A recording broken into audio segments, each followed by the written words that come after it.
Hello everyone, and welcome to another episode of the Wise Decision Maker Show, where we help you make the wisest and most profitable decisions. I'm Dr. Gleb Tsipursky, the CEO of Disaster Avoidance Experts, the consulting firm on the future of work that sponsors this show. Today we'll talk about Elon Musk's return to office diktat, his authoritarian order for everyone at Tesla and SpaceX to return to the office. This is, of course, a form of authoritarianism. Now, he's the founder of SpaceX, and he is the CEO of both companies, Tesla and SpaceX, and he has the ability to do so. But is this a wise idea to have that authoritarian attitude toward returning to the office? So this demand for all staff to return to the office full-time, not even hybrid work, not even 3 days a week, but full-time, 40 hours plus, he says that you need to return to the office full-time or you go work somewhere else. Well, I'm here to tell you that authoritarianism will backfire. It'll hurt productivity, it will hurt engagement, it'll hurt innovation, it'll hurt retention and recruitment at Tesla. Really, really important things if you're running an innovation-based company like Tesla is, and of course manufacturing, high-tech manufacturing, right? Well, let's think about what's going on. So Musk said that, hey, staff only pretend to work from home, that they're not productive, essentially, is what he said. And I'm quoting here. They pretend to work. And he said that they're phoning it in. So he is making those claims. Well, extensive research of all sorts shows that he's simply wrong, factually completely wrong. Work from home does not reduce productivity. People don't pretend to work from home. They're not simply phoning it in. That actually improves productivity when people work from home. There's a wide variety of studies. So surveys extensively show that people report being more productive from home. 75% of people on surveys like Gallup, Harvard Business School report equal or higher productivity in working from home. And it's not simply surveys. You might say, well, a survey, employees like working from home, so maybe they'll report working from home more just to stay working from home. But it's not simply surveys. It's also employee software monitoring data. So monitoring software that employers install on employee computers to monitor their productivity shows that employees are quite a bit more productive, from 5 to 10% more productive at home. And that's, again, factual monitoring data, employee monitoring data, not surveys by employees. So both of those, both surveys by employees and employee software monitoring data, shows employees are more productive. And HR leaders agree. So SHRM, the Society for Human Resources, surveyed employers, so HR leaders, and it found that 94% find that employees are equally or more productive at home compared to in the office. Moreover, work from home productivity is getting better over time, not less. There was a Stanford University study that showed that work from home efficiency in May 2020, so a couple of months after the shutdowns when transitioned to work from home except essential employees here in the US, it was up by 5% in 2020. So work from home improved productivity by 5% in 2020. So work from home employees were 5% more productive. How did that change over time? Well, most recently, in the summer of 2022, work from home productivity improved to 9%. 9%. Why did it improve from 5% in 2020, in May 2020, to 9% in the summer of 2022? Simply because we got better at working from home. We know how to do it more. Employees got better at doing it, collaborating with each other. Employers got some back-end software, collaboration software, got their policies and processes in place. Managers know how to manage better from home, workers from home. So we're better at working from home. And you know what? It's not surprising, right? If you're working from home, you don't need to do the commute.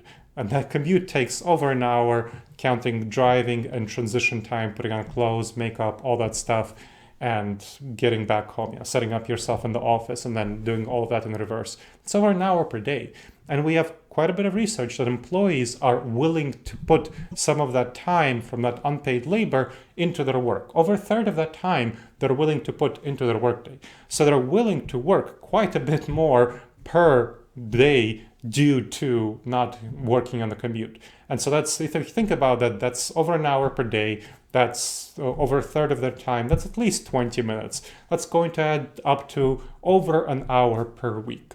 And over an hour per week, that's, if you think about it, that's 1 hour per week out of 40 hours. That's going to be already 2.5% improvement in productivity, right? Over 2.5% improvement in productivity. Now, there's an additional boost in productivity that comes from focus time. People are able to focus when they're working from home in a way that they can't in the office when there's so many interruptions, especially from many employees who are working in a cubicle without private offices or even in open offices, right? There's a lot of interruptions, people are less focused. So that is a problem. So people are able to be more productive. Another component of productivity comes from that focus time. And an additional component of productivity comes from energy levels and flexibility, that people are able to work when their energy levels are higher. Different people, some people are the night owls, some people are morning birds, so they can work better in the morning. Some people, at 5 a.m. Some people work best at 7 p.m. And the traditional 9 to 5 doesn't fit their needs.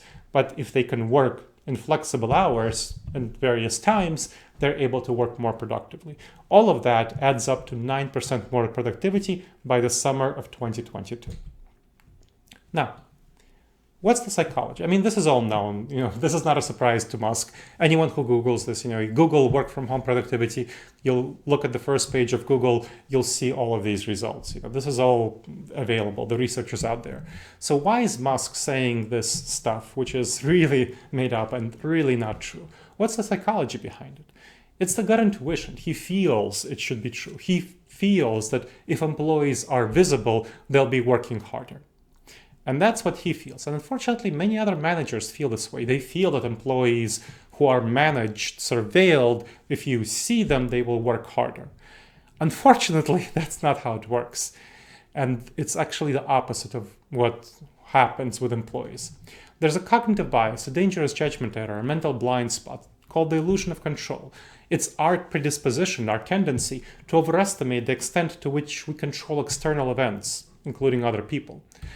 This bias leads more authoritarian managers, executives to assume that if you see people, if they're in the office and visible, that means that they're productive. Well, that's not the case. In the office, actually, employees work less than the full 8 hours. In fact, they only work 36 to 39% of their time when they're in the office. The rest of their time, they're doing other stuff, checking social media, reading news websites, talking to colleagues about non-work stuff, making non-work calls, even looking for other jobs, as I'm sure many people at Tesla and SpaceX are. And Musk's return to office mandate will also harm innovation. Why is that? Well, his desire for control goes against productivity, engagement, innovation, and the desire for autonomy. And here's why. People work best through intrinsic innovation. And that intrinsic motivation, and then intrinsic motivation comes from autonomy. So people want to be autonomous and control their work. And that components of autonomy include flexibility of where to work and when to work and how to work. And so it's self-control. They want to control that themselves. And they're more productive, they're more innovative, more engaged and happy, and more likely to be retained if they have autonomy, that flexibility, that self-control. And worker autonomy also increases innovation. We know that there's extensive studies showing all of this. For example, there was a study of 307 companies which showed that those that provided more autonomy to workers saw more innovation. And of course, retention. Tesla's return to office mandate and SpaceX as well will risk losing its best talent. And partially because many other companies are much more flexible than Tesla. And Tesla employees can easily find jobs there. For example, 3M, also a very prominent, big manufacturing company. It has a trust-based approach towards its employees. It allows employees to work their way, when they want it, where they want it, as long as they produce the outputs that they need to produce.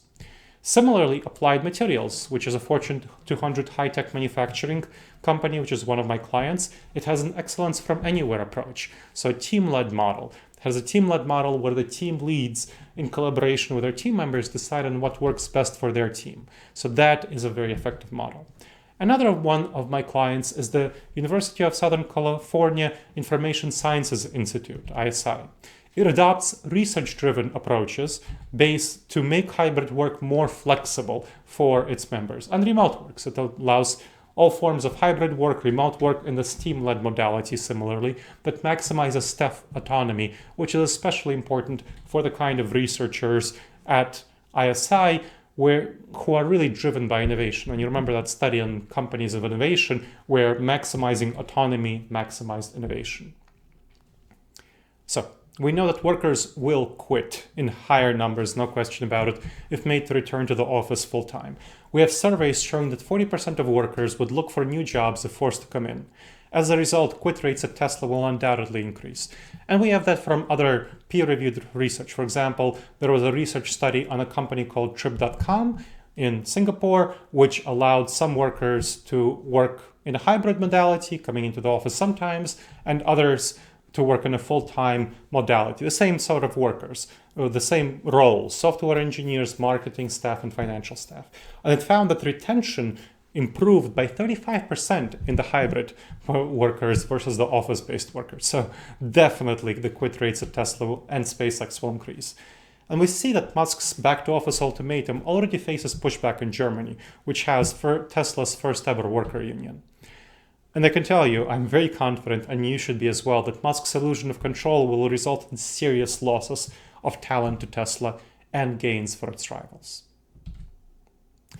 And that's what I wanted to share with you about Elon Musk's authoritarianism about returning to the workplace. I hope this episode of the Wise Decision Maker Show has been beneficial to you.